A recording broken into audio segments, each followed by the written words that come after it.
നടൻ സലീംകുമാറിനെ ഗുരുതരാവസ്ഥയിൽ ആശുപത്രിയിൽ പ്രവേശിപ്പിച്ചതായി റിപ്പോർട്ടുകൾ. കൊച്ചിയിലെ സ്വകാര്യ ആശുപത്രിയിൽ ചികിത്സയിലുള്ള അദ്ദേഹം വെന്റിലേറ്ററിൽ ആണെന്നാണ് പുറത്തുവരുന്ന വിവരം.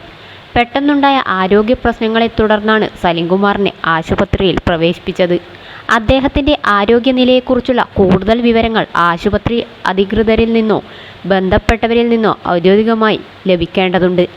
കഴിഞ്ഞ കുറച്ച് വർഷങ്ങളായി കരൾ സംബന്ധമായ അസുഖങ്ങളെ തുടർന്ന് താരം കടുത്ത വെല്ലുവിളികൾ നേരിട്ടിരുന്നു. തനിക്ക് ലിവർ സിറോസിസ് എന്ന രോഗം വന്നത് മദ്യപാനം കൊണ്ടല്ലെന്നും അത് പാരമ്പര്യമായി കിട്ടിയ അസുഖമായിരുന്നുവെന്നും ആണ് അദ്ദേഹം തുറന്നു പറഞ്ഞത്.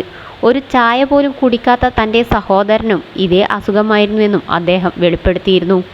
രോഗാവസ്ഥയിലായിരുന്ന കാലയളവിൽ വ്യാജ വൈദ്യന്മാരുടെ ചികിത്സകൾ തേടേണ്ടി വന്നതും അത് ആരോഗ്യസ്ഥിതി കൂടുതൽ വഷളാക്കിയതും താരം മുമ്പ് പരസ്യമായി വെളിപ്പെടുത്തിയിരുന്നു. ആ കാലഘട്ടത്തിൽ കടുത്ത ഒറ്റപ്പെടലും പ്രതിസന്ധികളും താൻ നേരിട്ടിട്ടുണ്ടെന്നും സലീംകുമാർ നേരത്തെ പങ്കുവച്ചിരുന്നു.